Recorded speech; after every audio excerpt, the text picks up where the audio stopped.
Welcome back to the greenhouse, and if you're new here, welcome.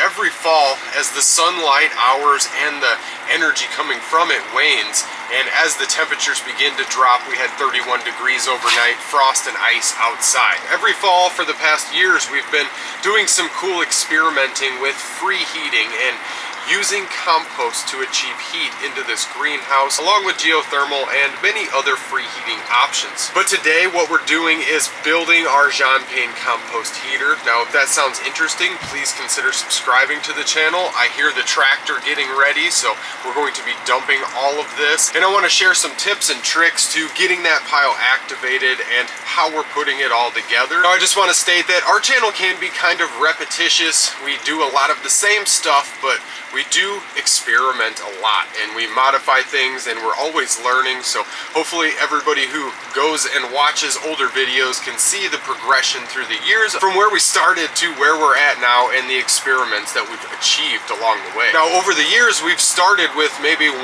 or half-ton piles and we've graduated all the way up to 9-10-ton piles. This year we should have 10+ tons of wood chips, so we've really graduated over the years to larger and larger piles with more and more heating needs. So on average, compost produces about 1,660 BTUs per hour when it's active, and that's per cubic yard of active compost. So per ton of compost, we should be producing about 6,400 BTU. So quickly mathing that, we could be sitting from 65,000 to 77,000 BTUs per hour while it's active. Some of that will be designated for the crust, so I hear the tractor coming, and with that crust we have about maybe a ton or 2 on the whole outside of it, so we could go down to 8 to 9 tons, so we'd probably be putting about 50-some-ish thousand BTUs to the greenhouse per hour through water and air. So let's go make our way outside. I want to show what we're doing here. Got my son out there, we've got the tractor,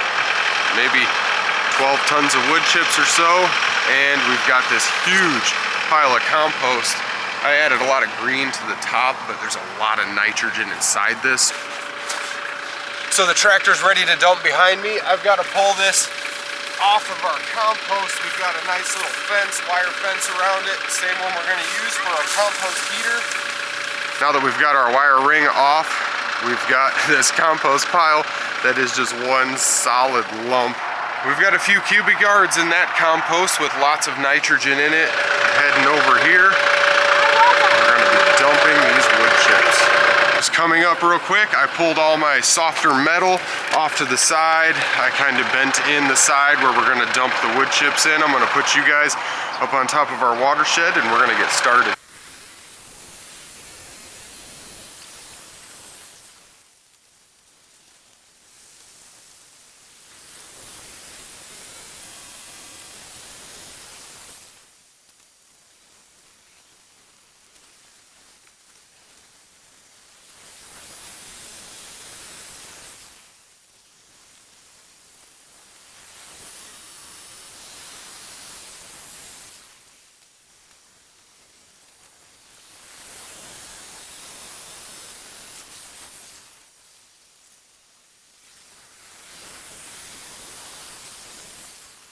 Now water is the most important factor to getting wood chips hot. They have nitrogen, they've got leaves in there, they're all chewed up together and they're a nice good mulch compost mix. So we're going to be adding nitrogen. We've got little 5-gallon buckets with comfrey in them. They've been nitrogen inoculating basically, or infusing nitrogen into water with our comfrey, and then we're going to dump our compost pile on this pile after maybe one more scoop here.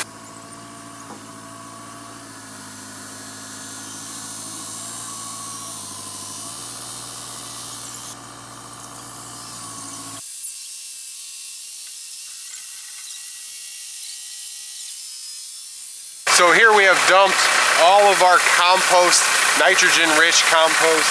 Lots of green, lots of semi-broken down, lots of good stuff that's going to jumpstart this pile.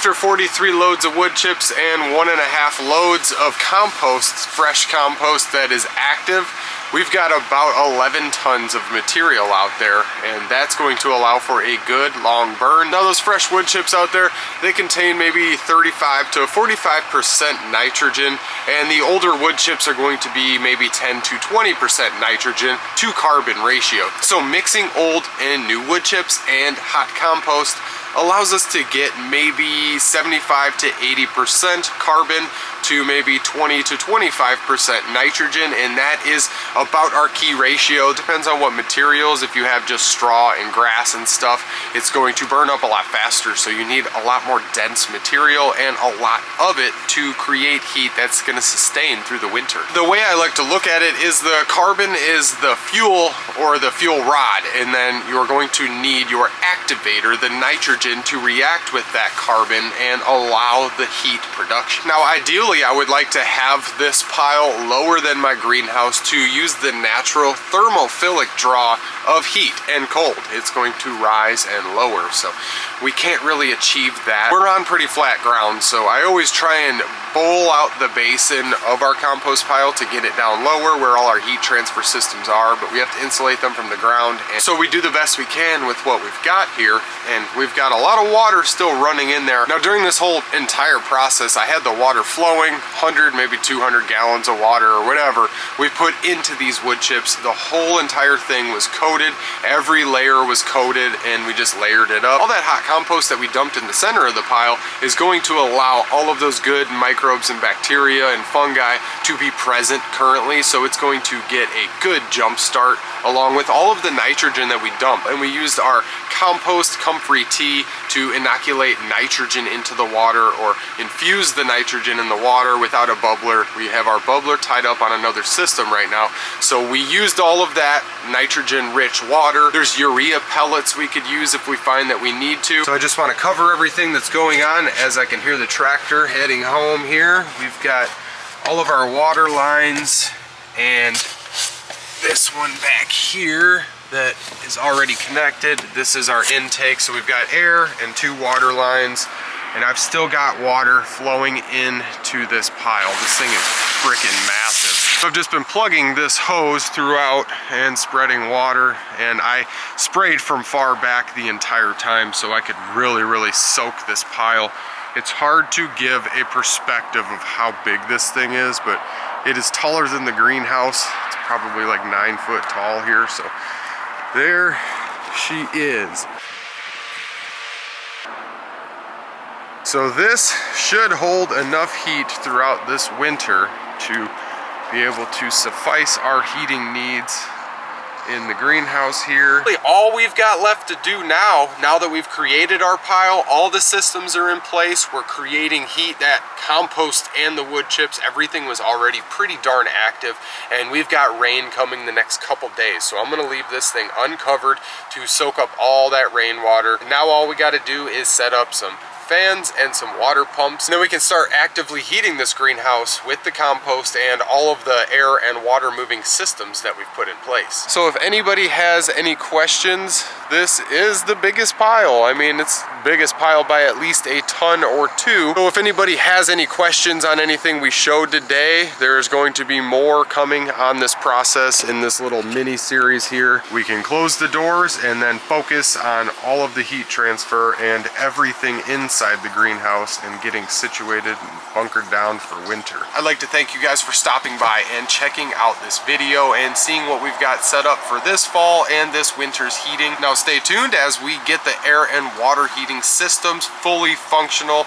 get their operations going and power them up, and we've got to get our windmill set up. We've got a lot of stuff to do out here, so I'm gonna get to work and I will see you guys next. Welcome back to the greenhouse, and if you're new here, welcome aboard. We appreciate everybody checking out these videos, and we are inspired to do more and create more just simply by you guys liking and finding interest in this. So you guys make this possible, and thank you for checking this stuff out.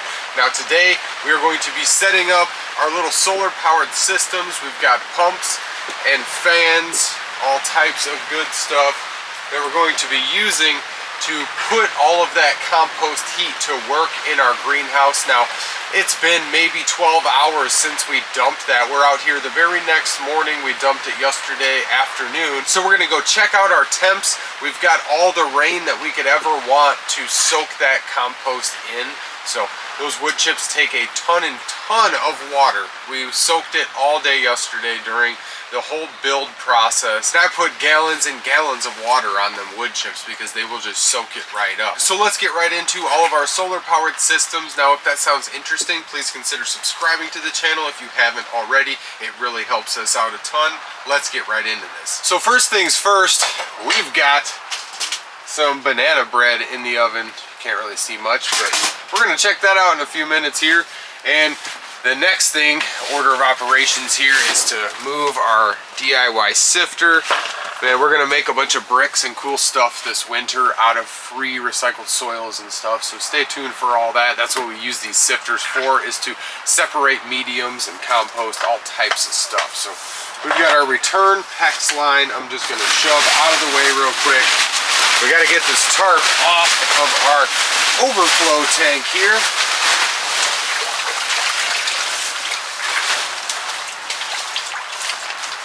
A little water on it, a little bit of algae, but for the most part that water's clean. I see two little moths. We don't have all of the normal debris that we would have as we were working, had the door open, running lines, and all of the wood chips and stuff, leaves. We just tried to keep this as clean as possible with our pump's longevity in mind. With one simple scoop of the fish net, I got a lot of that debris and junk out of there. So with our water cleaned up, we're basically ready to start attaching things. Now I got this free kit for a birthday present from Harbor Freight, and I haven't used it yet, and I have all of these perfect size little hose clamps for what I'm trying to do with our PEX tubing. Now we're gonna take those little elbows. These are like $1.50 a piece, so got 4 of them there. Not too much invested. These are going to be for connecting our PEX to PEX. So first things first, we've got our pump here, and I didn't realize that I bought this much flow. So it's got 1,100 gallons per hour, 12 volts, 4-meter overhead flow, so 3 amps. Definitely pulls some energy, but that breaks down to about 18 gallons per minute, and that's not what we want. But I am going to start with this pump here to flow because we do have a decent head lift. We've got to lift this water up quite a bit and run it quite a distance. It's going through 200 feet of PEX. So I didn't know what pieces I would actually need, so I'm gonna use my 90-degree elbow. That rain's really picking up. So we're gonna put our 90-degree elbow in here, run it straight up, and then over to our pump. I'm gonna show this whole process here.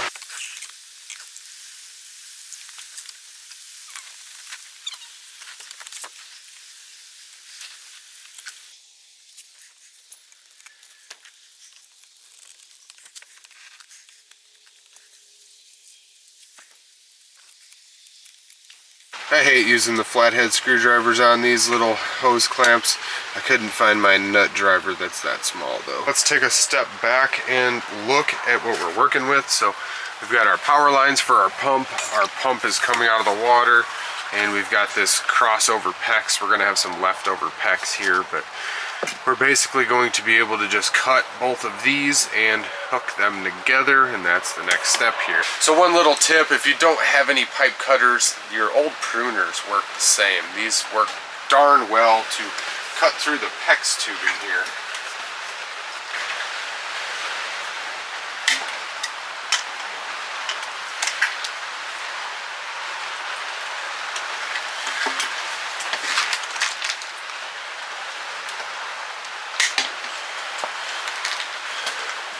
Cuts through those things like butter. I'm glad I got one inline barbed fitting here because I wasn't sure if I would need it or not, so I got one. They were only $1.50, so I'm not out much. If I really didn't need it, I might have a leftover elbow or 90 degree, so that's not too bad.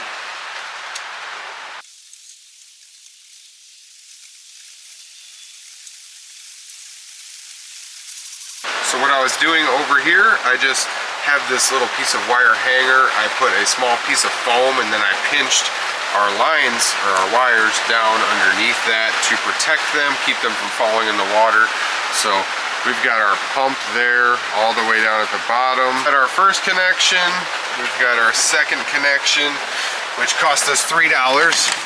And then we've got our $20, $25 shark bite fitting down there. Now I could have just went with the same type of deal, but the shark bite is super easy, so you're paying for convenience on that and the maintenance. This might leak before that shark bite does. So right now we've got a fully fledged functioning system. Hopefully this 90-degree angle doesn't hinder flow too much, but with 1,100 gallons per hour and 18-ish gallons per minute, I want to just see what we can do here. So let's go check out the heat. Oh, I got to protect the camera.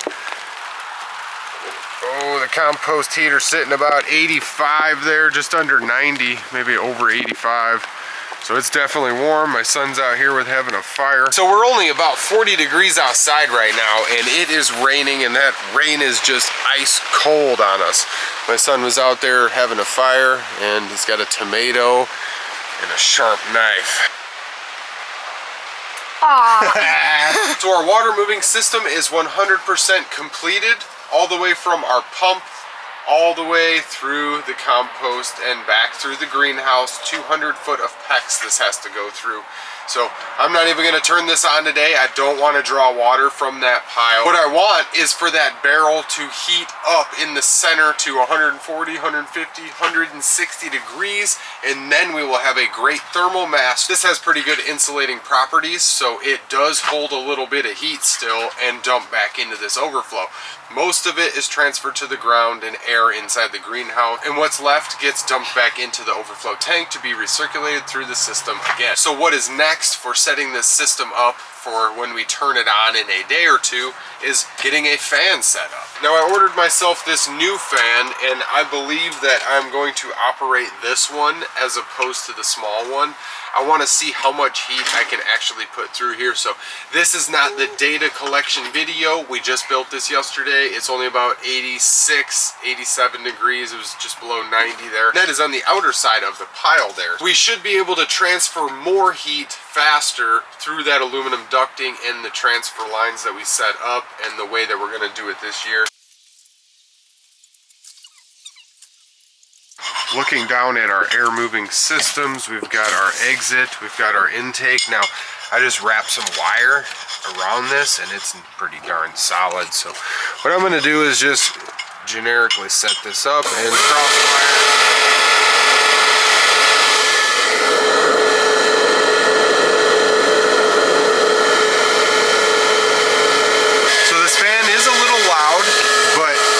Will say that this thing is forcefully launching hot air. That's got to be at least 80-some degree air.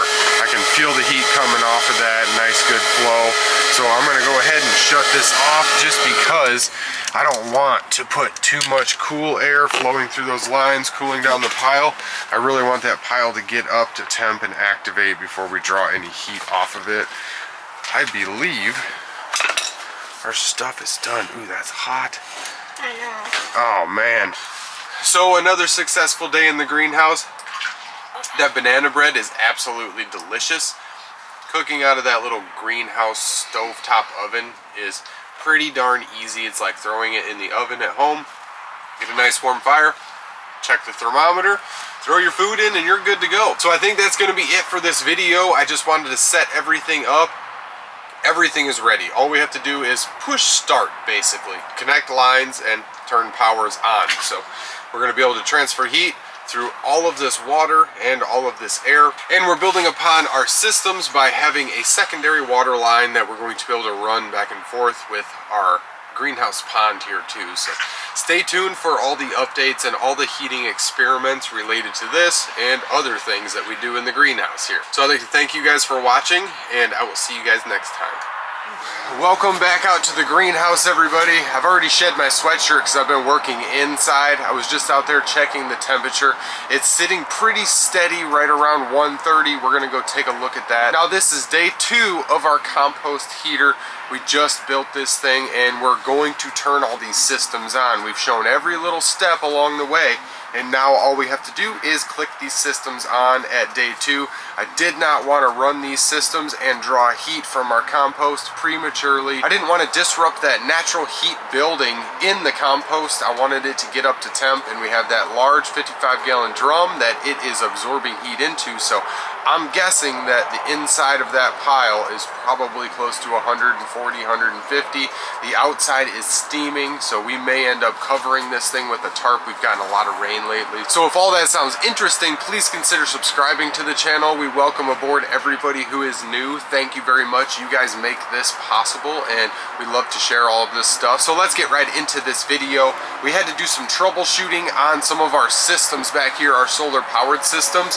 Excuse my hat here. So one of our solar systems was only feeding energy to its battery. It had a bad battery over the summertime and I didn't catch it. So we ended up getting a new battery, throwing it onto the system, but we never unplugged from the solar panel. So it was still reading that it had an error up and it never lost power. So in order to reset that solar controller and start getting energy drawn from our battery and system to the output, the 12-volt device we're trying to power, either a pump or a fan here. So in order to get to that point, we had to reset it, and the order of operations to put it all back up is once you get everything unplugged, plug the battery in, plug the solar panel in, and then as long as everything's operational and it resets itself properly, you can plug in your 12-volt device and operate that. So that was just one little thing that I ran into. We've had a lot of quirky things with the solar systems over the years, but in total, I've not had to replace a whole lot of stuff, and they have pretty decent longevity. So today is just like a test and tune, if you've heard that before. So we're gonna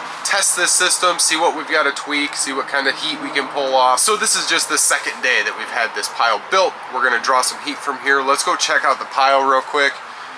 So we're sitting about 75 degrees, maybe a little bit more in the greenhouse. Our little Gobi thermometer batteries went kaput on us. Got an absolute mess of all compost heating related pieces. Everything we've had over the years, all the tools and stuff. So once we get all of this operational and it's all just autonomously running, we can clean up our greenhouse and then continue working to get everything ready for winter. I feel like we're behind, but always something to do. We've got our little windmill that we want to set up. Just lots and lots of projects coming down the pipe here. Our little solar controller operating properly. So just looking down, I had got myself a new battery, got some better secured brackets, actually bolted the power wires in, which is a lot better than having these because it's got such a small point of contact with like your little alligator clips and stuff. So we've got our fan wired in. This is going to produce a lot of heat coming out of here, so we're gonna go ahead. All I have to do, click that switch. We don't have any sun right now. The sun was kind of just peeking out behind clouds and stuff, so. Oh man, that air is really warm coming through there. Steaming up the camera. All that humidity coming through there, all the heat and everything. That's on the same system that is operating our geothermal and stuff. We've got a little solar system underneath there. We can operate lots of little fans throughout the whole greenhouse simply off of these. I'm gonna go ahead and turn this off. So we've got hot air. I'm gonna grab my, oh my gosh, that is warm air. So let's check out the compost. So that thing is coming down now, but it was sitting right at 130 inside there. Now that is pretty decent. Another thermometer here. The outside of the pile, it's about 68. We're sitting about 53, 54 degrees out. It's kind of windy and rainy. It's not too darn cold today, so I figured I could get out here and get some temperature measurements. So this system is basically keeping the greenhouse warm already without even really doing much. So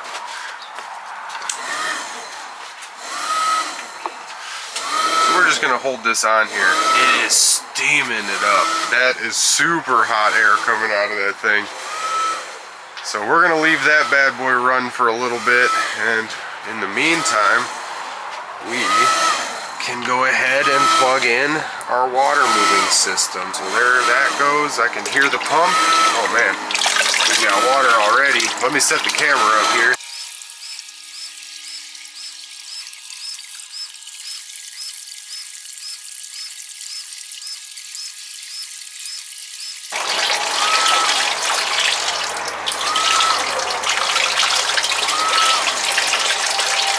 I don't know if you guys can see that, but we're going from 65 up to 70.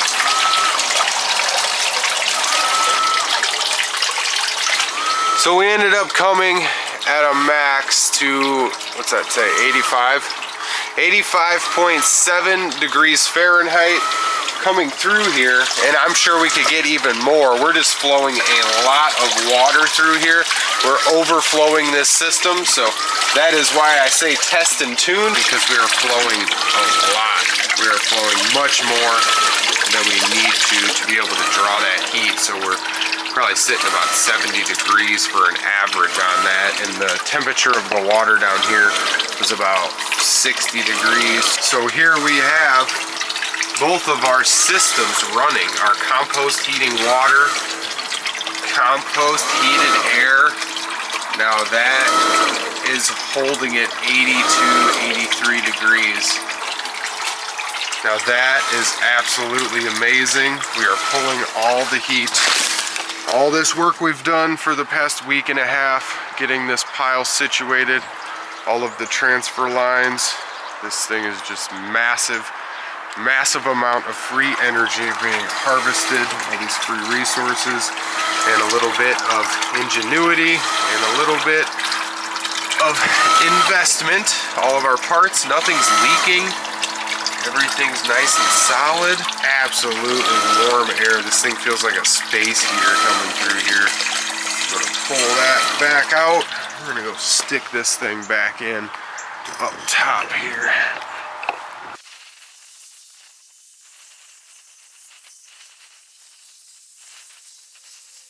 After a couple minutes, it's already back up to 120 something, and it's on the way up. It's going up to about 130 is where it was sitting, a little bit lower in the pile, and I could see steam rising off of this thing. It's just super hot, great energy resource. Being able to warm my hands up on compost heated air is darn cool. It's chilly outside. Let's close this door. I almost forgot to feed the fish while I was out here. I heard them splashing over here, so they kind of made me think like, oh man, I forgot to feed them. They're telling me that they're hungry because they saw me walk by. Probably one of our greatest additions to the greenhouse was having a little pond with some life in it.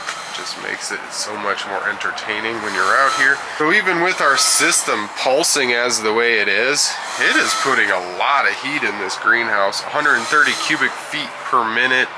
And let's say it loses 25% of that, we're still going to be at about 100-ish cubic feet per minute. That won't take very long to go through the 3,900 cubic feet we have in here. So what would that relate? Every 39 minutes, if this thing was running fully, we could circulate all of the entire air of this greenhouse, I believe. I'll have to check my math on that. This has been a fun project. I'm glad we're completed with it now. Now I can just swap pumps and stuff. The air lines are up. All of our compost heat is set. We're harvesting energy into the greenhouse. Even on a cold, rainy day, it's not too bad today, but the temperatures are not getting any warmer. So we've got a few more goodies to go through. I've got some lithium batteries. I tried to stay away from them. They don't like to be cold very much, so I may build a little insulated box for those. So that's showing 78, just trying to read the little metal bars that are covering it up. So I want to thank everybody for checking this video out. If anybody's got any questions on any of this stuff, definitely drop those to me in the comments below. All of this is just in the true sense of sustainability. Now, we're able to power our greenhouse with energy from the sun, with minor investments along the way to put those systems in place. Yes, it does cost some money to do anything or to start up anything, basically. So our investments are recouped very quickly if you compare it to burning gas or compared to using electricity on the grid. So as I sit here and bask in my compost heated air, I just would like to thank everybody for watching all these videos. Hopefully everybody found this little series of compost heating ventures, all the little bits to get to where we are today. I hope everybody found it interesting. And we're not done by any means. We have another water line we can power a pump to and pump water down to our pond or something. We have a bunch of extra hose and stuff. So we've got a lot of experimenting left to do. But now that we've got this set up, this space heater can really save this greenhouse. It can put a lot of heat in here, and with our double layer insulation, that heat is well used and it's not just lost on just one layer of poly. We have a good 6 to 8 inch air gap of dead air, and that allows us to grow throughout the entire winter cumulatively with all of these systems and experiments that we show. It's just the final product of all of our build videos up to this point. We finally got to just turn things on and push buttons. I don't have my water running because, like I said, we want to flow about 1 gallon per minute, not 18 or 11 or whatever we were flowing. That is way too fast. We want to have a nice slow draw through that pile so we can transfer cool to the pile while the pile still absorbs that heat. And our 55-gallon drum out there, we got up to about 80 degrees coming out of there or something, and that was darn cool. It had like a bubble and then it started to flow like bath water. It felt darn warm in my hand. So that is the coolest thing ever to experience that. You could make a hot tub out of this. You could heat a lot of water with this and use it for thermal storage. There is so many uses for all of this free energy that anybody could be harvesting. So once again, I'd like to thank all of you guys. Thanks to all the new subscribers, and I will see you guys in the next video here. Welcome back to the greenhouse. We've been out here on and off all day long, basically, working and observing and enjoying the free heat from our compost. Now, after observing our systems through the second day here of the build, I am going to be swapping my water pump to a smaller flow pump that is in our pond here. So I wanted to share that after I observed this through the entire day of working and planting. The greenhouse is looking really good. So sharing all of this and getting everything situated, every little bit of this is very important because we still may have to downsize those lines to get our flow rate from the 1100 we have right now. There goes our fan kicking on. 1100 gallons per hour or 18 gallons per minute, the flow rate that we have on the pump now, which is way too high. We want about 1 gallon per minute or about 4 liters per minute at the maximum. So we're going to have to downsize, and we're just trying to see what we can get down to try and achieve the correct flow rate for that system. Then we can work on other things in the greenhouse. Now, if that sounds interesting, please consider subscribing to the channel. You guys make this possible, so we want to issue a huge thank you to you guys. Now, let's get right into this video. I had detached our power source, which is running from that wall down there, to power this pump, and the pump is absolutely buried in there, so I'm going to have to Jenga my way across this thing.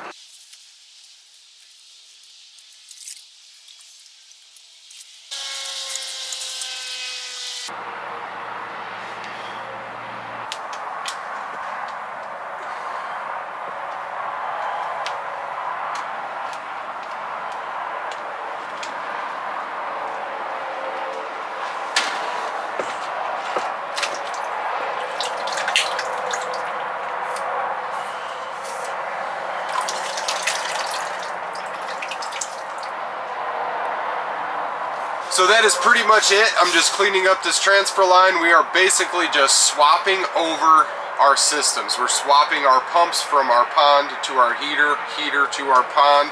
So I have some cool ideas with that pond. We're gonna jump down there and check it out and brainstorm a bit. But right now, I just have this piece of PEX, and I've got this shark bite, and I'm not gonna be able to get it to release from here without the special tool. So we're gonna go ahead and use this old recycled piece that we got here. We just cleaned up. I removed the other fittings from it. Get that on there nice and secure.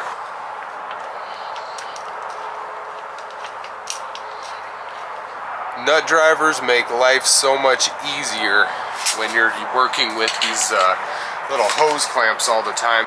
So we just got a nice seal on that pump. We're able to transfer up and out of our tank now. Very easy, interchangeable parts all the time.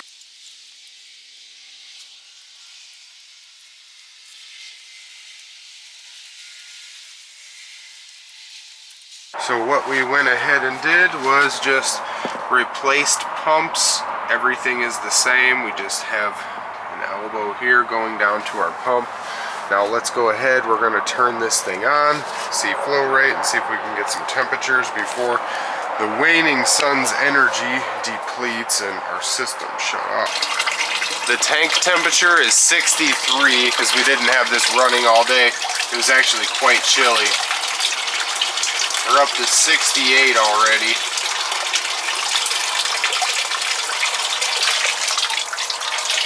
And we greatly reduced the flow. I notice a lot lighter or smaller of a flow here. I just have this fitting on here to direct it towards the other way so we're recirculating colder water in.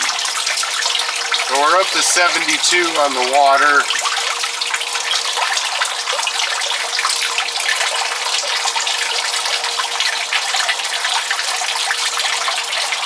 Hopefully don't run out of energy here before we see the total temp. 77, 78, 80.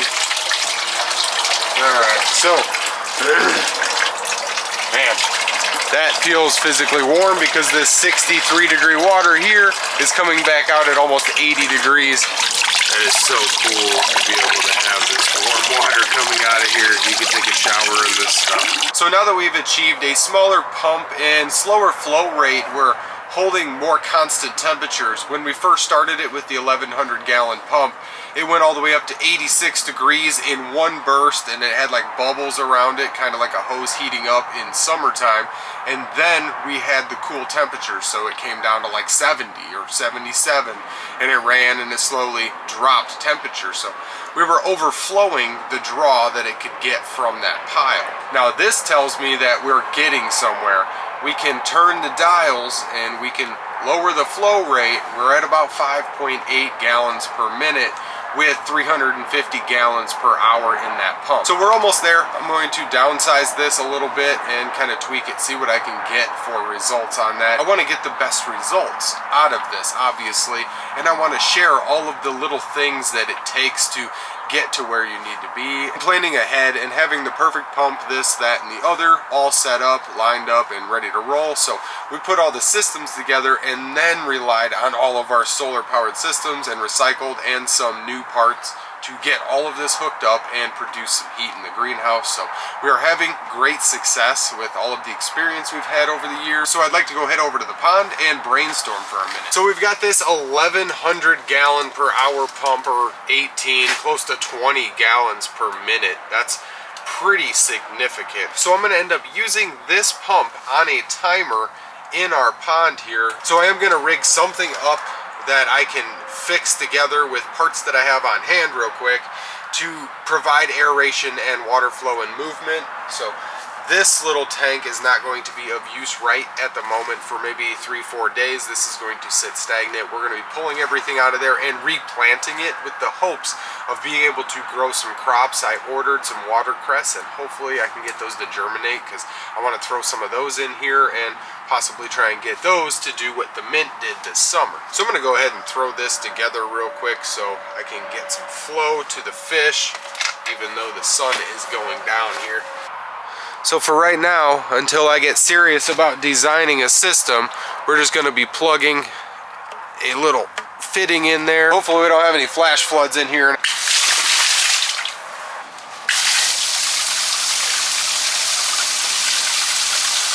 So that is going to have to work for right now. That sucker is flowing. It's not really splashing out, so I don't have to worry about too much catastrophic water loss, but man, that thing is a strong little pump for 15 bucks. Get some good longevity on this pump. It's only going to operate this maybe every half hour or 15 minutes of the hour in the winter time here. We're going to set up a timer and cover that in a separate video here. So as far as the greenhouse pond goes, we're losing flow as the power is waning here from the sun. So that system kind of drained up. It had been charging for the last 15 minutes. So having a nice strong pump here, I can hook up a hose and comes back on there. Nice little jump scare from the water pump. So we have these hoses hooked up down here. We've got 1 and 2 there. So we have an extra long garden hose like this, a rubber garden hose. We could extend all the way up and to our pump, and that is that second black line wrapped around our compost pile. Once these temperatures really start to drop outside, we've had ups and downs. It's been down to 30, high 20s, mid 20s, but we've not had full winter temperatures, so I really don't want to lose my son's fish here. So we're going to try and do some insulating with compost heat, basically bringing compost heat in, wrapping compost heat around, circulating it through, just trying whatever we can. We're going to try and cover this here. So stay tuned for all of these videos. We've got a ton of stuff to do as far as getting ready for winter now that we've got ourselves a secure heat source for basically free. So if anybody's got any questions on anything I covered today, I really appreciate everybody watching. Thank you to all the subscribers we've gotten recently. You guys are awesome. You guys make this possible. That one kind of got me wet. I'll bring an update on what we're going to do with this and running the lines, attaching everything. So we'll do a separate setup video. We got to replant the aquaponics, lots of stuff all over the greenhouse that needs to be done. I'll see you guys in the next one. Welcome back to the greenhouse. Ever since we built our compost heater, we've been sitting in just complete rain and cold weather, windy, just crappy weather. We've not had a whole lot of sun, and that's kind of a foresight of what's coming in the winter. We have months of no sunlight. So here on day 3, I wanted to come out and give some temps, some oversight, check out the activity levels, and see what we're working with here on day 3 of this compost pile being active and heating up this greenhouse. Now, if that sounds interesting, please consider subscribing to the channel. We've had a lot of you subscribe lately, and we really appreciate it. This channel is what it is because of you guys, so huge thank you to you guys. Let's get into this. Simply just sliding the camera over here. We've got 66, almost 90% humidity, which is really high. High of 72 over the last 2-3 days. And a low of 61. So it hasn't fallen below 61 degrees in our greenhouse at nighttime, the overnight temperatures, which is awesome. So that's telling us that our compost heater is keeping up and it's actively heating this greenhouse as much as we can into the night with our simple solar system. So we have a timer operating on our little air heating system, so it kind of turns on and off. Now this simple timer here, we have one down on the other side of our greenhouse to operate systems, and we're going to be hooking up this timer to our pond pump. We're going to have a timer set up on our compost heating. We want to be able to get the most longevity out of those timers and out of these solar systems. So as we can hear the rain falling, I had shut my systems off so I could get a good pulse burst temperature. They were operating, and I just want to see what we can get for a max temp on these. Jumping right outside here, protecting the camera. What are we sitting at? About 150. Now this is day 3. Yesterday we were sitting about 135, and the day before we were at about 125. So with this massive pile, we should have plenty of longevity and heat energy to be able to transfer for many, many months through these systems here. We're gonna go ahead and click back on our fan here. So we got showing about 115 degrees coming out. Don't wanna hold that back too long. Man, there is some seriously hot air coming out of here. This is literally like a space heater. That is absolutely awesome. It is hot, steamy hot. 110, 115 degrees coming out of that bad boy. And that's just to show that all of the systems we put in place, man, that is warm. I can feel the heat rising all the way back here. Now let's go ahead, we're gonna shut this guy off. So I'm gonna go with 110 to 115 degrees. It kind of went back and forth a little bit. Now let's turn on our water system and see what kind of temps we can pull out of here. We've got a little while till the warm water starts to come out, because this is all just passive 60-degree water that's been sitting in the greenhouse. Sitting at 66 degrees and it's starting to rise now.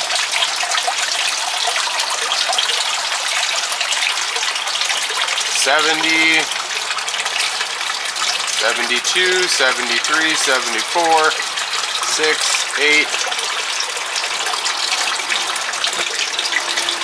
$79,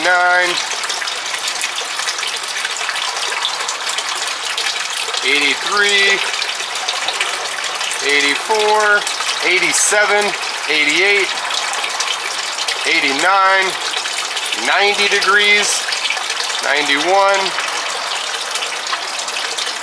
$94. This water's starting to get kind of hot on the hand. $97, $98. I hope everybody can see these temps. 98 degrees Fahrenheit. And that's basically where it leveled off at 97. You can see the steam coming off of it, the steam coming off my hand.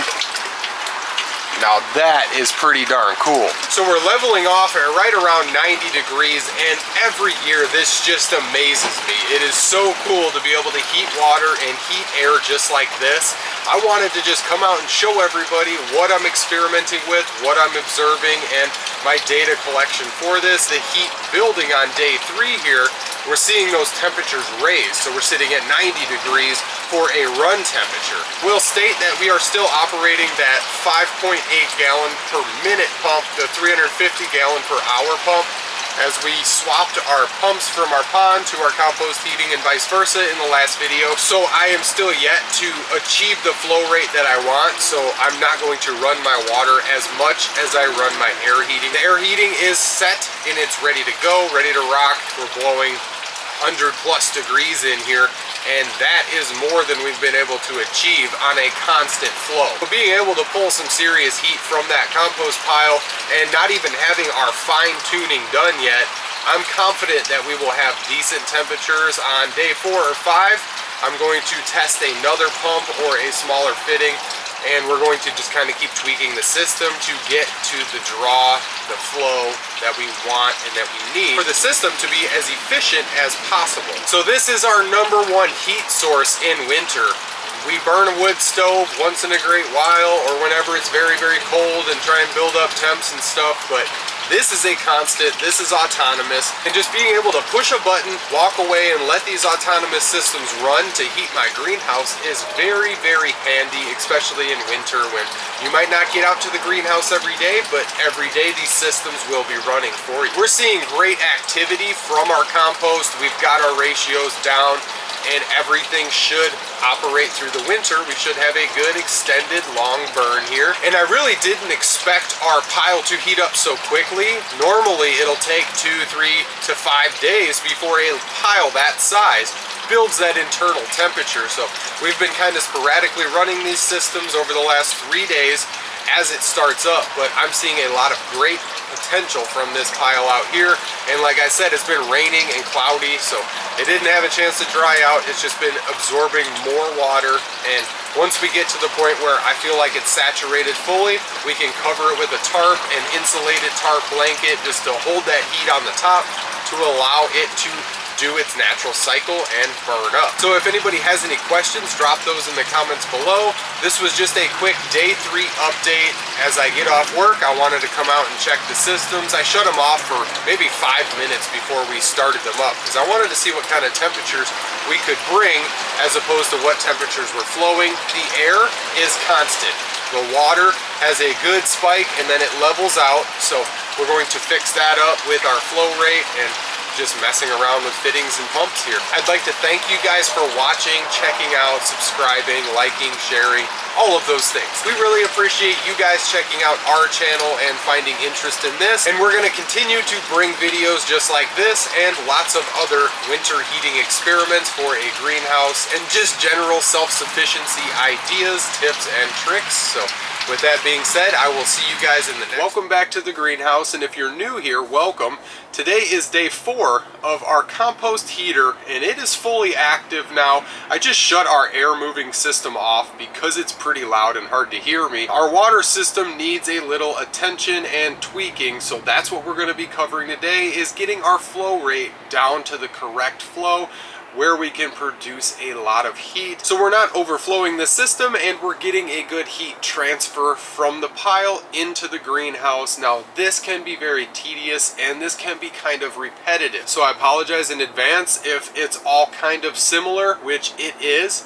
But for this data collection, the refining of these systems, and the fine-tuning of the system, I wanted to share every little step along the way, from the very first parts we put together for the build all the way down to the very last parts that we use to complete this heating system. If that sounds interesting to you, please consider subscribing to the channel. This is pretty much all we do here, so let's jump right into this. So lowering the flow rate on a pump or on a system, there's quite a few ways to go about achieving this. The first is swapping pumps. So we've already went from our 1100 gallon per hour, or about 18.5 gallons per minute pump, put that in our pond. Swapped our pond pump in here, which is 350 gallons per hour, or about 5.8 gallons per minute, which is still a little high for what we want to achieve here.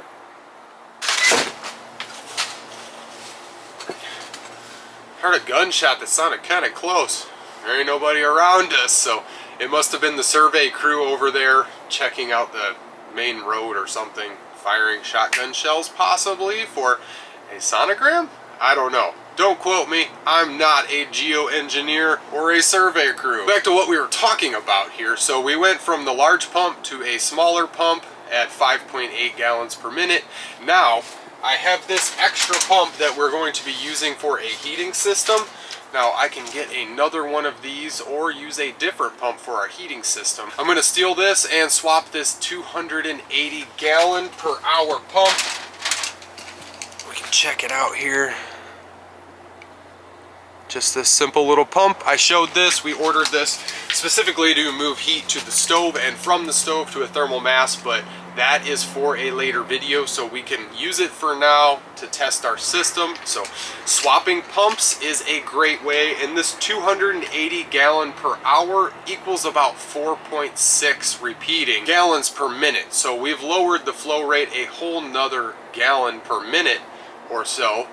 So we're going to see if we can't get some good results with this, even though it's still a little bit much. It's maybe a 1/4 inch output as opposed to our 3/4 inch or 1/2 inch outputs on the other pumps. So I just want to test this out and see what it does. So moving on from swapping pumps, we can also, now I just made myself a DIY gasket out of some electrical tape here. So we're going from the 5/8 to 1/2.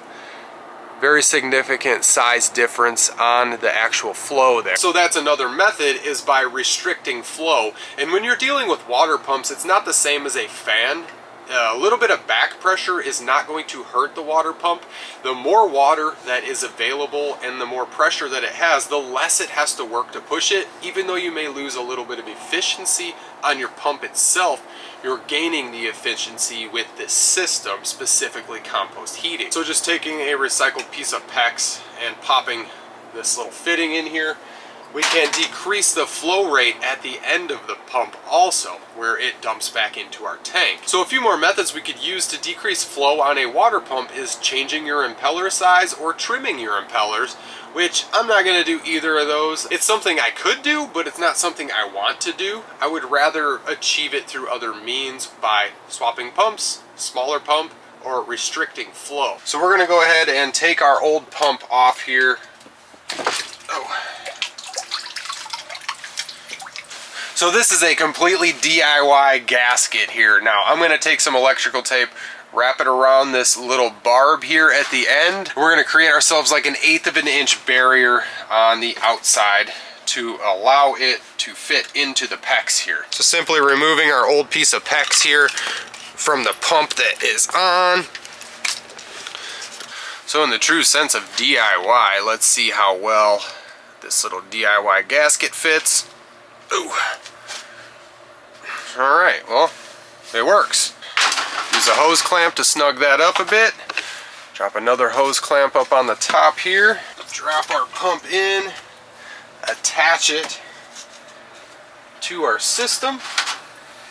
We're going to tighten down the hose clamp. So we've got our new pump attached to the system. All I have to do is plug it in, and we will see what kind of flow rate we're getting and what kind of temps we can pull. Alright guys, so we are on the backup camera, so I apologize for a poorer quality. This camera decided to go kaput. The battery is toast on it, so we're out here filming with the backup camera. We're gonna pull some temps from this system we had just set up. It's about 63 on the floor of the greenhouse. All that water was sitting in there. We're gonna get a huge increase. Still seems to be flowing quite a bit of water here.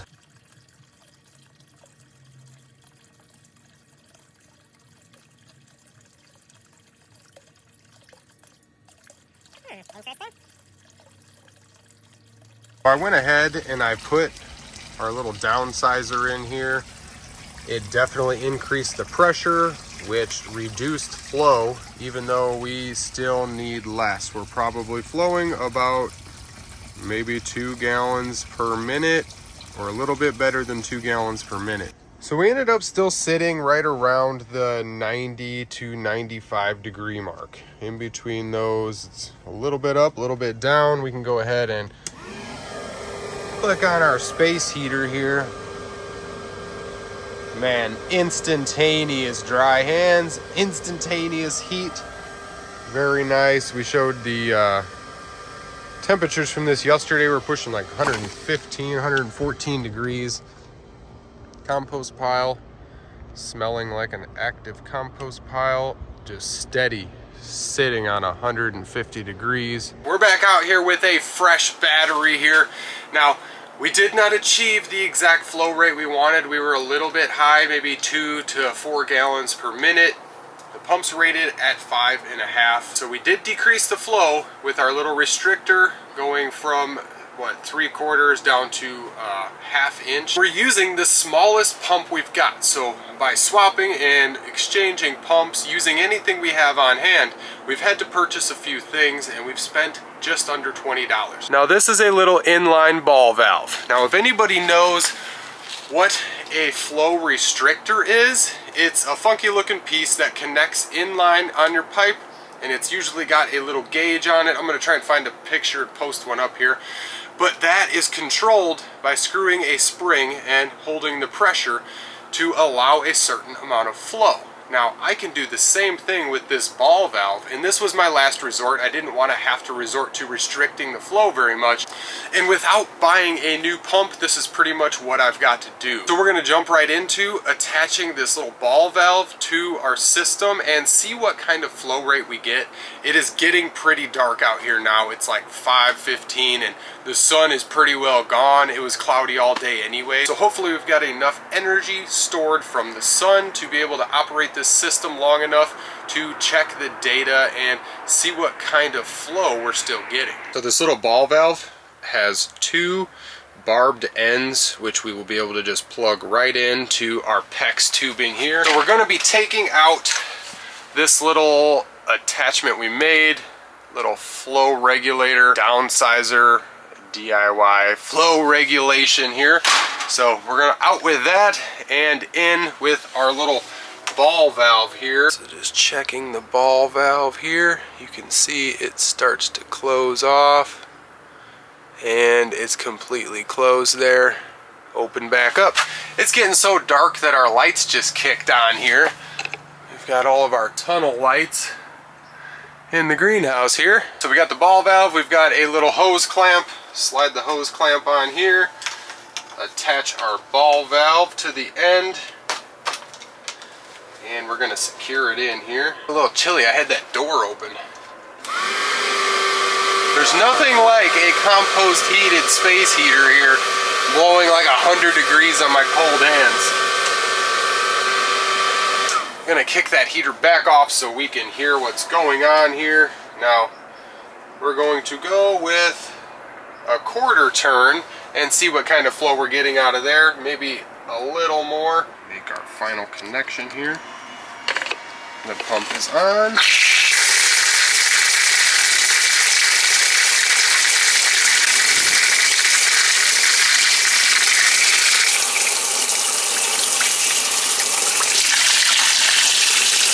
a decently strong flow rate. Looks like I got a little bit of leakage here.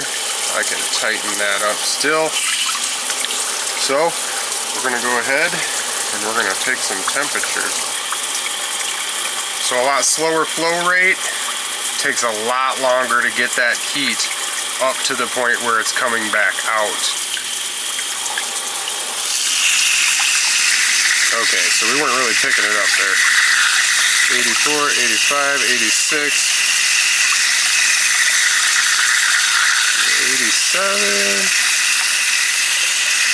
88, 99, 101. It's getting pretty hot on my hand there. 108, 110, 113, 116. Oh shoot, it's getting hot. So now that we've achieved the proper flow rating, I mean, that is probably about a little over a gallon a minute. I'm gonna do a test and I'll fill up a gallon jug, obviously, and time it, and we'll see where we're at tomorrow when the sun comes out, because we're out here working under our lights in the greenhouse here. It's getting pretty darn chilly outside, so being able to just click the space heater on, usually I just run it. It runs on a timer, so about every half hour it's gonna operate, unless I just completely bypass the system and run it 24/7. But I like to have these solar systems on timers to be able to get better longevity out of the energy that we do have. So we were holding about 115, 114 degrees out of the water. It spiked up to almost 125, 130 or something, and it was getting really hot on my hand, and I was just trying to hold out so we could see some real temperatures, and I want to be able to hold 120 plus flowing through there at the correct rate, because that is what it's all about, is having the proper flow to be able to achieve the type of heat that we're talking about, to be able to pull all of that energy without overdrawing the energy off the system. So this was day 4. We're pretty well fine-tuned on our water system. We're going to do a little bit more tomorrow, day 5 or day 6, with these systems, and get a little bit more data collection, and then we're pretty well home free. This can just run autonomously by itself. This has been a super interesting subject to me. I've been fascinated with this and many other things over the years, and this kind of just stuck with me. So I like to share all of the data and all of the operations that we're doing, all the little experiments, tests, and tweaks. And like I said, I spent maybe $20 on little attachments and fittings to get the PEX together, and then I spent $12 on that ball valve. So it was relatively cheap to achieve the flow we wanted. We are using the smallest flow pump that we have on hand, and we could order another pump, but if I can just get by with this system for this winter until next winter when we redesign this whole system again with more permanent metal parts as opposed to all of the PEX and stuff like that, I think we could get a lot better heat transfer.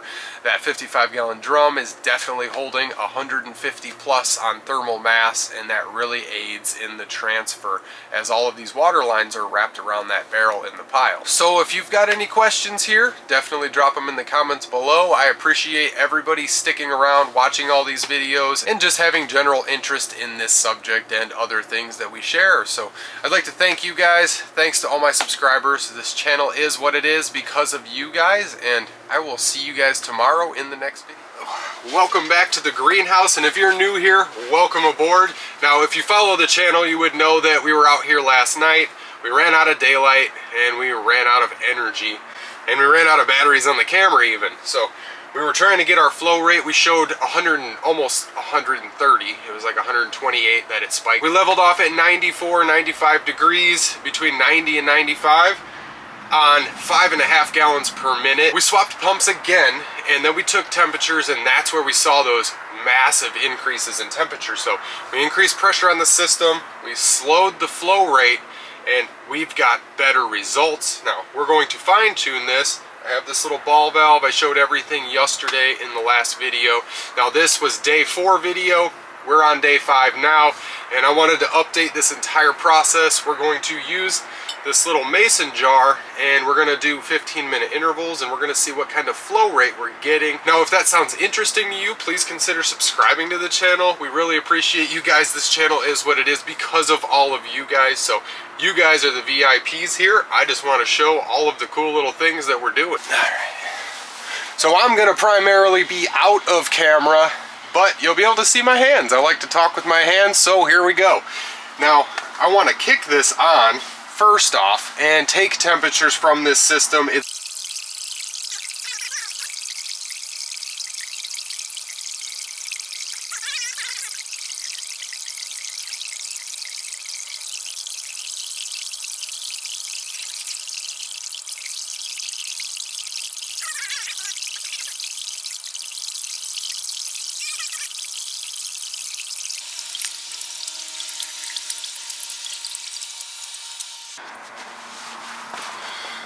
So the general idea here was to measure this for 15 seconds, which I timed out. So measuring this for 15 seconds, we're gonna have to multiply that by 4 to get to the minute rate, and then that is going to get us 12 cups per minute, a little over 12. So we are under 1 gallon of flow per minute, and this water is physically warm. It's like bath water. To alleviate our issues of this leaking pre-ball valve, I just went ahead and taped around here, around the barb there.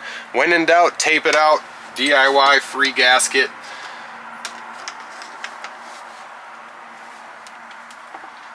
Oh, that feels like a whole lot better fit there.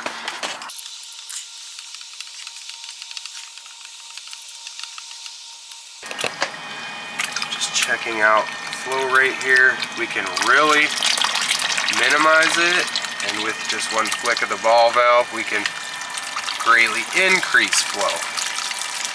So this is basically a DIY regulator, flow regulator.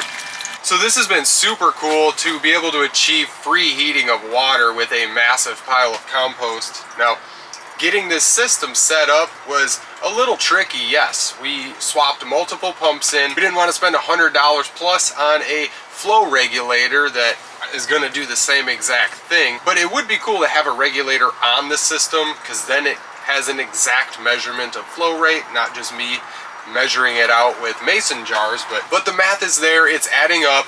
We are at about 1 gallon or a little bit less than 1 gallon per minute. So that's the most important part about this water moving system here. It has to have the correct amount of flow, because you're going to draw too much energy too quickly, flow too much water past it, and it doesn't have a chance to transfer into the water before it comes back through the system and dumps in the tank.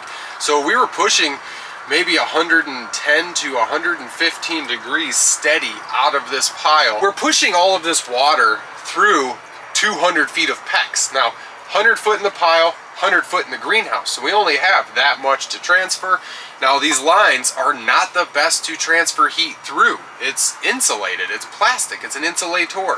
So it doesn't want to transfer as freely or easily as a piece of metal piping would. So moving forward into the future, I want to get some metal, but I want to refrain from using copper like we have in years past, because that seems to do the same thing as the PEX. We're getting the same temperatures, and the antimicrobial, antibacterial properties of the copper tubing itself just negates the process of the compost breaking down within 5-6 inches of that copper. It's been an interesting journey here, trying to get to the best success we can. Now, I chose this PEX because it was relatively cheap for 100 foot of it, and it's pretty pliable. I can wrap it around stuff, and it's not one-time bend, you know, like a metal pipe would. So if we wrap metal around our barrel outside, it's going to be there for the long haul, and we're going to have to drain the barrel, move everything as one.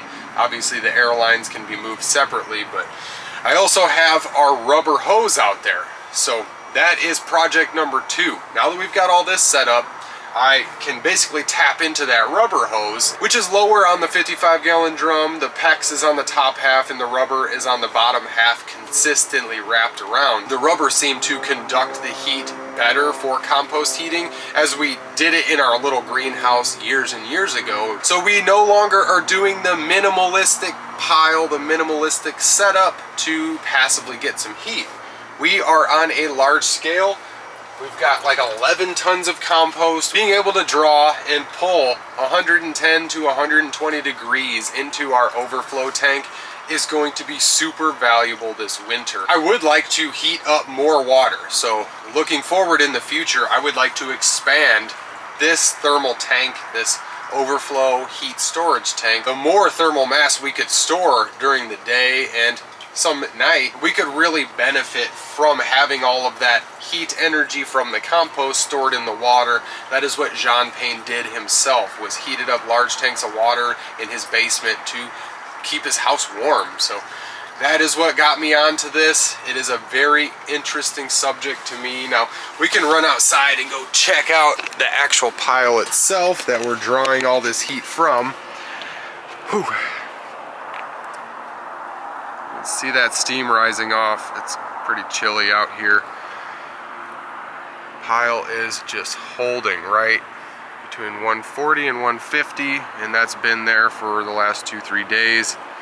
So as long as we keep this thing nice and moist, the shady side is super wet. The sunny side looks dry on the surface, but just an inch under the surface, it is completely soaked. So I really just had to finish the video from yesterday. We've got our flow rate perfected. It is flowing exactly what we want it to. Flow rate and temperature. So we are achieving what we set out to achieve. Now, the air heating system is operating also, putting 115 degrees plus out of the air heating system. Now, I've got to get myself another thermometer because I put my little Govee thermometer just propped up on the end of my air tube and it slid down. So I have an operating, functioning thermometer halfway down my air line. My arms couldn't reach it. I've tried a few different things. So if anybody has any suggestions to try and get my thermometer out of there, I did go buy a cheap little thermometer. I got to throw some batteries in it so we have some observations, temps in the greenhouse. I can't go without a thermometer. I got to see what is data logged for overnight and highs and lows. So I like to share all of that. All that steam coming off there. You can smell the compost. It smells super sweet. It smells good. It does not smell bad or rotten by any means. Having the ratios correct, it smells. It's just wafting in my face. It's hard to describe the smell. If you know what I'm talking about, you know exactly what smell I'm talking about. So I wanted to come out on this nice sunny day, finish up the video from last night, just share a bunch of little details and kind of wrap up the systems that we've put in place and the whole process of building this Jean Pain compost heater. Now we are going to do some insulating of this pile with tarps and stuff going forward here just to insulate and provide better heat control and moisture retention. But with all the rain we had cloudy and rainy days for the last 6 days. So this is the only sunny day we've had in at least a week here. Ooh. So now that we're done venting all the heat that we built all day long, all of our thermal masses are storing energy. I've got like 110 degrees blowing on me here. I got a little chilly with the door open. So I'm fascinated by this process. I am fascinated by this process. It is super cool to see what we can achieve when we set our minds to it, using the natural decomposition process to heat a greenhouse. Just absolutely awesome in my book. Now, if anybody's got any questions on this one today, I just wanted to finish up the video from yesterday, like I said. So now that this system's complete, the numbers are where I want it. We're going to try and plug into our other water moving system, along with moving water to our stove, thermal mass, setting up a windmill. There is a ton of stuff coming down the line. I'd like to thank everybody for watching this video. I'm gonna get my batteries in my thermometer so we can collect some data out here, overnight temps and stuff. Gotta get our tunnels and lights put up, so stay tuned. I wanna issue a huge thank you to you guys for watching this and brainstorming with me, asking questions and comments, concerns, ideas. Just very cool to be able to do this on a platform like this. So thank you guys again, and I will see you guys in the next video.